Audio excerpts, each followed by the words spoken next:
नमस्कार, नमस्ते, सलाम, हेलो दोस्तों।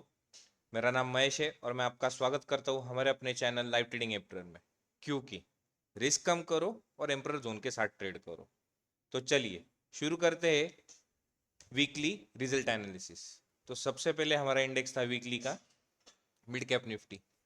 जैसे मैंने वीकली प्री एनालिसिस में बताया था मंडे को कि अगर मार्केट 11,580 के नीचे अगर जाएगा तो हमें एक शॉर्ट ट्रेंड देखने मिल सकता है, क्योंकि यहाँ पर प्रीवियस वीक में ये पहले ही 11,450 का सपोर्ट टेस्ट कर चुका था और हमने कहा था कि मार्केट वापस बुलिश जोन में चला जाएगा अगर मार्केट 11,650 अगर क्रॉस करता है। तो उसी के साथ हमने कहा था कि 11,580 के नीचे हमारा फर्स्ट टारगेट 11,445 रहेगा, जो कि ये लाइन है हमें ये दिख रही है, और सेकेंड टारगेट हमारा 11,445 रहेगा। और उसी के साथ ये कहा था कि 11,450 टू 11,355 वोलेटाइल एरिया रहेगा, buyer and seller opposite to each other zone. यहाँ पर बायर है और यहाँ पर सेलर है, इसलिए ये वोलेटिलिटी होती रहती है जब दो जोन अपोजिट में आ जाते हैं। तो जैसे कि हम यहाँ पर देख सकते हैं कि यहाँ पर से सेलर एक्टिव है, यहाँ से प्रीवियस सपोर्ट से वापस बायर एक्टिव हो गए, वापस यहाँ पर रेजिस्टेंस लिया और फिर मार्केट ने एक वोलेटाइल टू डाउन ट्रेंड दे दिया वीकली एंडिंग तक। सो ये भी हमारा एनालिसिस हमारे जोन के हिसाब से बहुत अच्छा और बराबर गया। तो बढ़ते हैं नेक्स्ट इंडेक्स की तरफ, जो कि है निफ्टी। तो इसमें भी हमने कहा था कि वोलेटाइल जोन 23,560 टू 650, मतलब 560 से लेके तो 650 तक हमारा वोलेटाइल जोन रहेगा, जो कि ये एबो में, क्योंकि यहाँ पर बायर है और यहाँ पर बीच में सेलर है। और जैसे मैंने कहा था कि अगर सेलर जोन में रेजिस्टेंस लाइन आ जाए तो वो फर्स्ट टाइम रेजिस्टेंस की तरह ही काम कर जाती है। तो जैसे कि यहाँ पर भी रेजिस्टेंस की तरह काम कर गई, और यहाँ पर भी मैंने कहा था कि if Nifty cross 23,400 then it's down trend, क्योंकि यहाँ पर ये वाला रेजिस्टेंस जो था हमारा तो उसका टेस्टिंग हो चुका था। सो बाद में ये रेजिस्टेंस सपोर्ट की तरह एक्ट होने वाला था और यहाँ पर सपोर्ट ब्रेक हो गया और उसी के साथ हमें एक अच्छा डाउन ट्रेंड देखने मिला, जिसका हमारा 23,400 के नीचे फर्स्ट टारगेट हमारा 23,260 था और सेकेंड टारगेट हमारा 23,060 था, जो कि निफ्टी ने हमें दोनों दिए। उसके बाद आते हैं फिन निफ्टी पर। फिन निफ्टी पे भी कहा था कि अगर फिन निफ्टी 25,000 के जब तक नीचे है तब तक हमें शॉर्ट ही करना है और 25,000 के ऊपर ही हम इसका अप ट्रेंड देख सकते हैं। If it resist 25,000 then we will see volatile down trend. मैंने कहा था कि अगर ये रजिस्ट कर जाएगा 25,000 के प्राइस को तो हमें वॉलेटाइल डाउन ट्रेंड देखने मिलेगा। ये देखिए, सिर्फ मंडे को एक डाउन ट्रेंड आया, फर्स्ट टारगेट और सेकेंड टारगेट हमारा 24,500 था। सो जो कि मार्केट ने लो दिया 24,516, so target miss by 16 point. और उसके बाद ये पूरा week volatile to down trend रहा। जैसे जैसे मार्केट ऊपर जाने की कोशिश की तब भी मार्केट नीचे आते गया, क्योंकि ये करंट सेलर जोन है और प्रीवियस बायर जोन था। सो इसलिए यहाँ पर हमें वॉलेटिलिटी देखने मिलती है। सो नेक्स्ट है बैंक निफ्टी।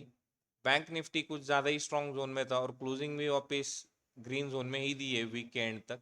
पर हमने एक्सपेक्ट किया था कि बैंक निफ्टी सेकेंड टारगेट देगा, जो भी यहाँ पर वापस 15 to 20 पॉइंट से मिस हो गया। और बैंक निफ्टी का था कि इफ अबो 51,480, मतलब राउंड फिगर 500 के ऊपर, तो बैंक निफ्टी भी बुलिश में, और बिलो 51,480 तो ये बेरिश टू वोलेटाइल रहेगा। और 51,200 के नीचे हमारा फर्स्ट टारगेट 50,860 रहेगा एंड सेकेंड टारगेट 50,277 या 270। मगर bank Nifty strong volatile zone से और पिछला रेजिस्टेंस जो हमारा था यहाँ पे जो स्ट्रॉन्ग ब्रेकआउट हुआ था, तो उसका मार्केट को एक स्ट्रेंथ से या स्ट्रॉन्ग सेल से सपोर्ट ब्रेक नहीं करता है। सो मार्केट यही पे से वापस वॉलेटिलिटी जोन में चला गया और वापस अब क्लोजिंग बायर जोन में दे दिए। सो ये भी हमारा वॉलेटाइल जोन ही था 51,200 से लेके 50,860 तक। देखते हैं आखिरी index no up trend till 77750। तो यहाँ पर भी सजेस्ट किया था जब तक मार्केट 77,750 क्रॉस नहीं करता तो सेंसेक्स में अप ट्रेंड नहीं है, and if it's below 77,750 then it will only push down trend. मैंने यहाँ पर कहा था कि इसके नीचे जब तक रहेगा मार्केट ये लेवल के नीचे, तो मार्केट सिर्फ डाउन ट्रेंड में ही पुश करेगा सेंसेक्स के लिए। एंड इफ इट्स ब्रेक 76,950 ये लेवल ब्रेक कर देता तो हमारा फर्स्ट टारगेट ये था और सेकंड टारगेट ये था। और ये भी कहा था कि down trend will be volatile and sideways to down trend, जो कि हमने वेनसडे को और थर्सडे को वोलेटिलिटी देखी एंड साइडवेज देखा, और फ्राइडे को हमने डाउन ट्रेंड देखा।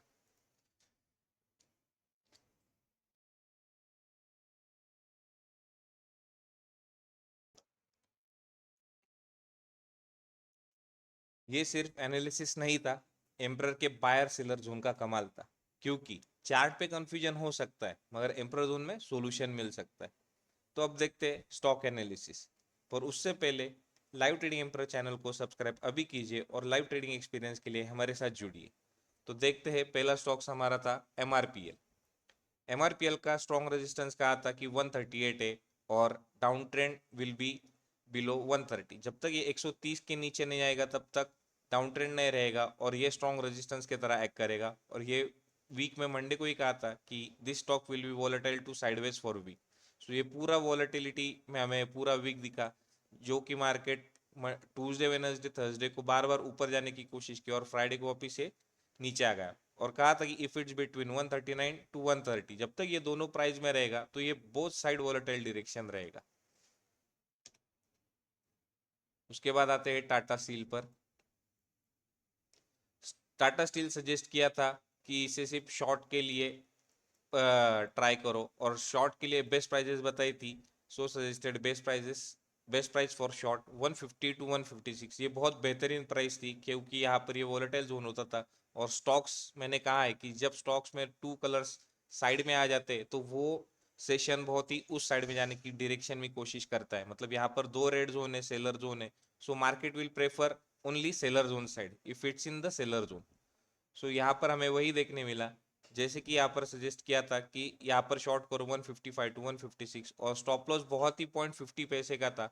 और टारगेट हमारा बहुत ही बढ़िया था 152, 151 एंड 148। सो हमारे तीनों टारगेट अचीव हुए और ये भी टारगेट मार्केट ने बढ़िया दे दिया फ्राइडे के लिए, क्योंकि यहाँ पर शार्प सेलिंग स्टार्ट हो गई थी। जैसे ही ब्लू कैंडल हमें दिखती है तो ब्लू कैंडल का मीनिंग ही वही होता है कि आरएसआई बिलो 20 के नीचे जा चुका है। So RSI is not in oversold. अगर वो रेड जोन में रहा तो, अगर सेलर जोन में आरएसआई ओवरसोल्ड में जाता है तो उसका मतलब स्ट्रॉन्ग सेलिंग होने वाली है।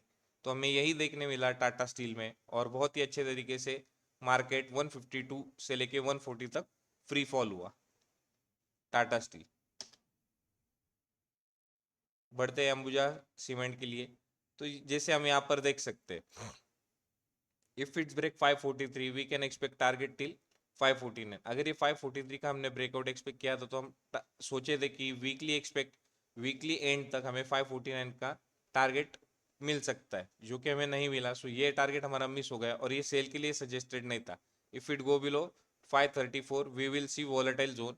सो 534 के नीचे हमने वॉलेटिलिटी जोन ही देखी, वापिस से 534 के यहाँ पर आया, यहाँ से सपोर्ट लिया और फिर से ऊपर गया। सो ये सजेस्ट नहीं किया था सेलिंग के लिए, ये सिर्फ एक्सपेक्ट किया था हमने बाइंग के लिए, जो कि हमारा यहाँ पे टारगेट मिस हो गया।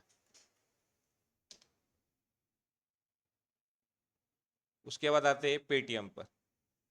जैसे कि पेटीएम कहा था कि ये भी सेलिंग के लिए नहीं, suggested only for buying if it cross 790।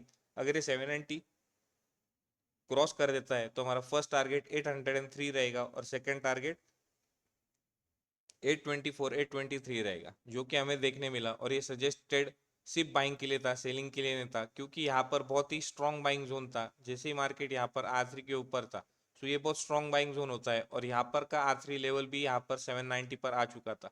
So previous strong buying 800 के ऊपर यहाँ पर पहले से डिसाइड हो गई थी कि मार्केट यहाँ से थोड़ा सा बुलिश या स्ट्रॉन्ग बुलिशनेस दिखा सकता है, जो कि हमें यहाँ पर 803 पर प्राइस मिली थी। सो यहाँ पर से हमने 803 से वापस एक स्ट्रॉन्ग अप ट्रेंड देखा, जिसका टारगेट हमें 824 तक मिला। तो इसी के साथ हम ये वीकली एनालिसिस का रिजल्ट खत्म करते हैं। और एक मिनट, सॉरी, लास्ट हमारा स्टॉक बचा था सिप्ला।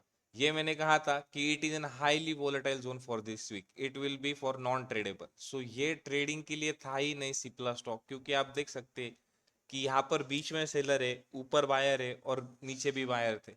सो ये पूरा हाईली रिकमेंड था कि इसमें ट्रेड ही ना करो ये वीक में, क्योंकि कुछ भी देखने मिल सकता है। So this was really volatile for this week this stock. ये स्टॉक ने बहुत ही वॉलेटिलिटी दिखाई पूरे वीक में हमें। तो चलिए इसी के साथ हम वीकली रिजल्ट ऑफ एनालिसिस खत्म करते। तो दोस्तों वीडियो को लाइक करें और अपने दोस्तों के साथ शेयर कीजिए, और कमेंट में एम्परर जोन का एनालिसिस कैसा रहा ये बताइए। मिलते हैं फिर से, तब तक के लिए खुश रहिए, मस्त रहिए, देखते रहिए, सीखते रहिए। Bye bye.